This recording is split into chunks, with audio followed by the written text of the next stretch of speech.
दुनिया वालों से पूछो कि नवरात्रे में कन्या भोज क्यों कराते हो। दुनिया वालों से पूछो कि नवरात्रे में बेटियों को क्यों ढूंढने जाते हो। दुनिया वालों से पूछो कि नवरात्रे की अष्टमी और नवमी पर कन्या का पूजन क्यों करते हो। क्योंकि दुनिया वालों को यह मालूम पड़ना चाहिए कि देवी भागवत में लिखा है, एक कन्या एक बेटी जब किसी के घर में मुख झूठा करती है, एक बेटी एक कन्या जब किसी के घर में भोजन करती है तो उसके भंडारे कभी खाली नहीं रहते। इसलिए कन्या पूजन किया जाता है, इसलिए बेटी का पूजन किया जाता है।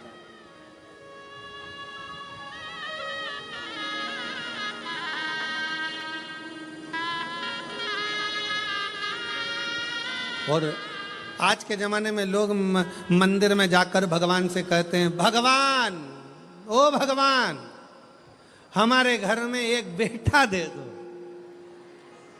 एक बेटा। और बाजू में खड़ी हुई लक्ष्मी जी नारायण जी से बाजू में खसक के बोलती है, कितना मूर्ख है, बेटा मांग रहा है। और रोज मंदिर में आकर कहती लक्ष्मी दे दो। और बहू को चाहिए क्या, जम के बोलो बेटा। और रोज मांगती क्या है, बोलो लक्ष्मी। तो एक काम कर, बेटा दे दो, लक्ष्मी मत देना, लक्ष्मी मत देना। अब अपन भी देखें कि बेटे से काम चल जाए क्या। और मालूम पड़े बेटा हो गया 32 साल का, माँ के पूरे बाल सफेद उड़ गए, सफेद। उनसे पूछो काय का टेंशन, इसको कोई लक्ष्मी नहीं मिल रही है, इसकी शादी, इसको कोई मिल रही, इसकी शादी कर। लक्ष्मी जी से कहा आप जाओ ना, इसके घर में शादी करना है बेटे की कोई लक्ष्मी। तो इसने मांगा ही था कि मेरे को बेटा दे दो, बेटा दे दो। लक्ष्मी नहीं मांगी थी, बेटा मांगा था। तो कोई तो इसके घर में शादी करेगा। तो कहाँ करेगी, आएगी।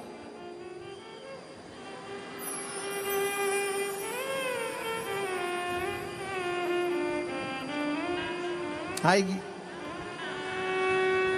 पावागढ़ वाली आएगी।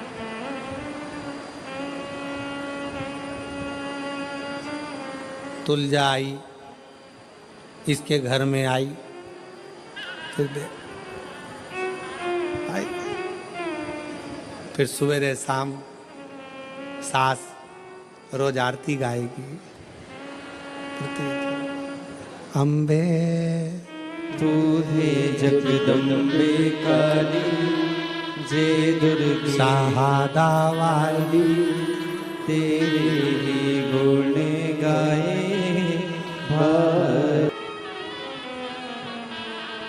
छूट गए, जन्म और मरण के प्रपंच से छुटकारा मिल गया। बेटी बेटी बेटी।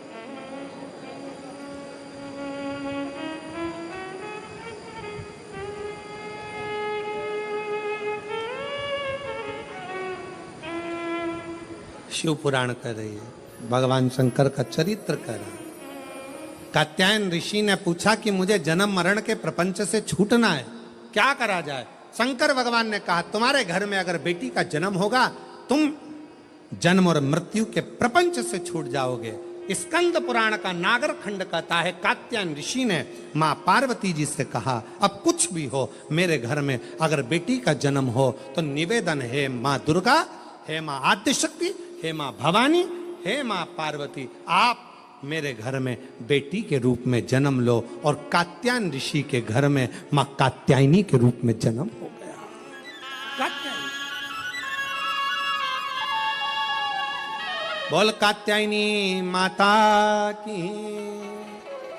कात्यायन ऋषि के यहाँ कात्यायनी माता का जन्म हो गया, कात्यायनी माता का प्रागट्य हो गया, कात्यायनी माता की स्मरणता, कात्यायनी माता का भजन, कात्यायनी माता की कीर्ति। कात्यायनी माता बाल्य अवस्था से ही भगवान शिव की आराधना में लीन रहती है।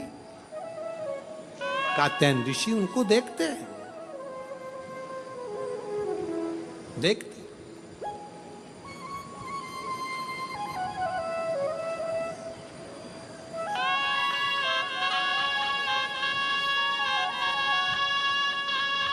और जब कहते हैं महिषासुर का वध करने वाली भी वही कात्यायनी है, वही कात्यायनी। कृपा करुणा उनकी उदारता, उनकी दया,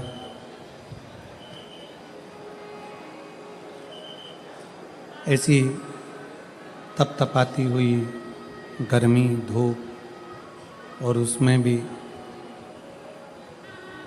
लाखों की संख्या में आए सभी शिव भक्तों की अटल श्रद्धा को और विश्वास को प्रणाम करता हूँ, नमन करता हूँ। जो आपका विश्वास, आपकी श्रद्धा, आपका भरोसा दृढ़ हुआ।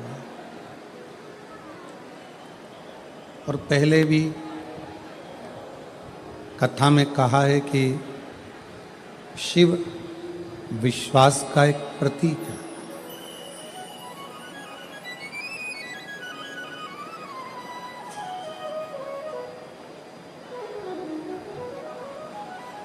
जितना जितना विश्वास आपका दृढ़ होगा, दृढ़, उतना भगवान शंकर को मिलने में देरी नहीं होगी।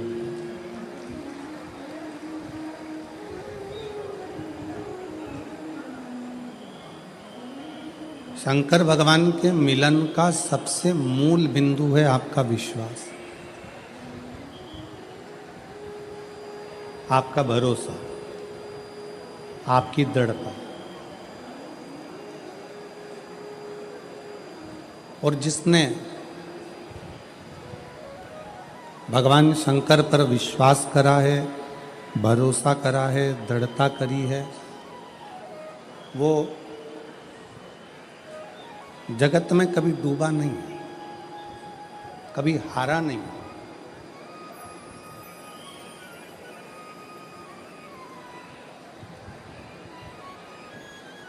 आप किसकी शरण में गए हैं, आप किसकी शरण में बैठे हैं, आप किसका भजन कर रहे हैं, आप किसकी शरणागति ग्रहण कर रहे हैं, ये आपके ऊपर निर्भर करता है।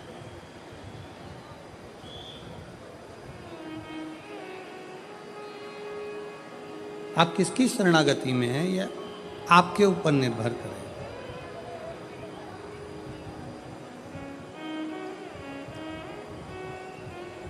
एक पेड़, वृक्ष पृथ्वी पर लगता है, पर शरणागति किसकी लेता? एक वृक्ष पृथ्वी पर लगा, भूमि पर लगा, शरणागति उसने पानी की ली, जल की ली।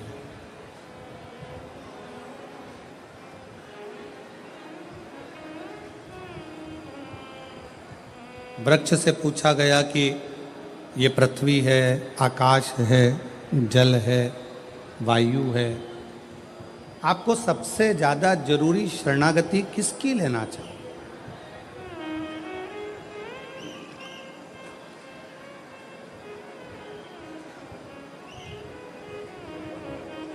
आप किसकी शरणागति में जाना चाहोगे, किसकी शरणागति में रहना चाहोगे?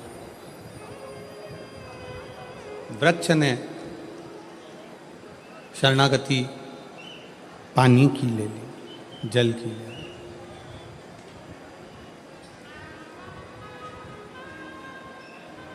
अब शिव महापुराण की कथा कहती है, आप जिसकी शरणागति ग्रहण करते हो, आप जिसकी शरणागति में रहते हो, आप जिसकी शरणागति लेते हो, वो आपको कभी भटकने नहीं देता, कभी डूबने नहीं देता, कभी गिरने नहीं देता।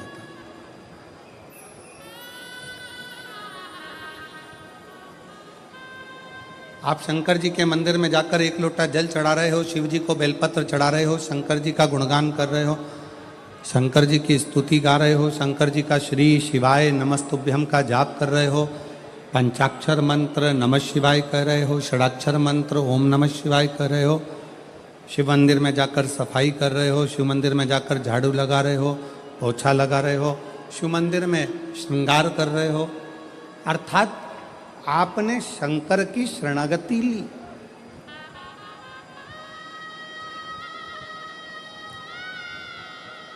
ये शिव महापुराण की कथा आप लाखों की संख्या में चाहे टीवी पर सुन रहे हो, मोबाइल पर सुन रहे हो, चाहे शहादा की इस पुण्यमय आनंदमय भूमि पर श्रवण कर रहे हो, ये शरणागति ही तो है।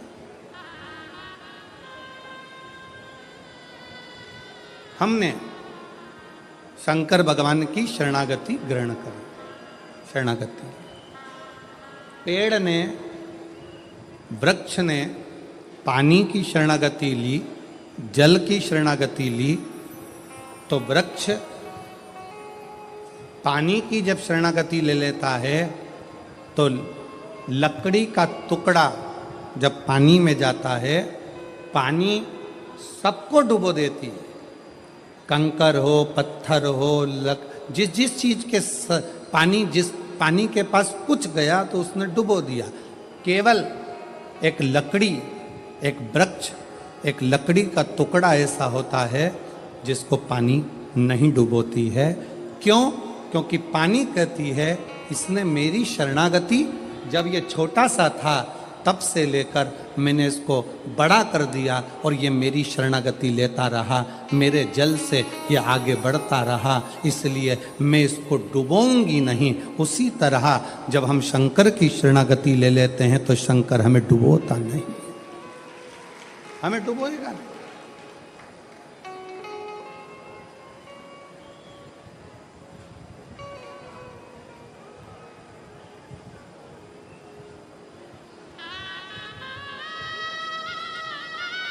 जल की शरणागति लकड़ी को नहीं डूबने देती है, शिव की शरणागति मनुष्य को नहीं डूबने देती है। वो डूबने नहीं देगा, बच। शिव की शरणागति, भगवान शंकर की शरणागति डूबने नहीं देती। अब डूबोगे नहीं।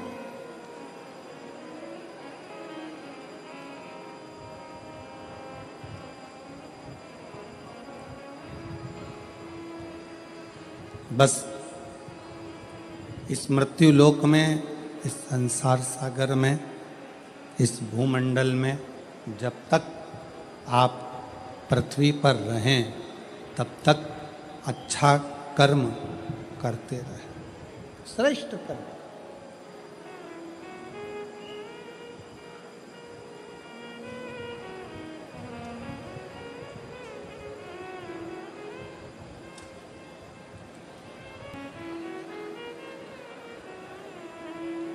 आप अपने आप हो जाता है।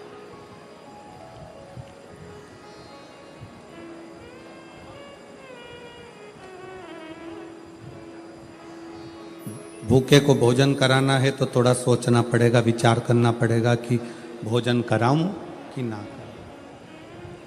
प्यासे को पानी पिलाना है तो सोचना पड़ेगा, पिलाऊं ना पिलाऊं।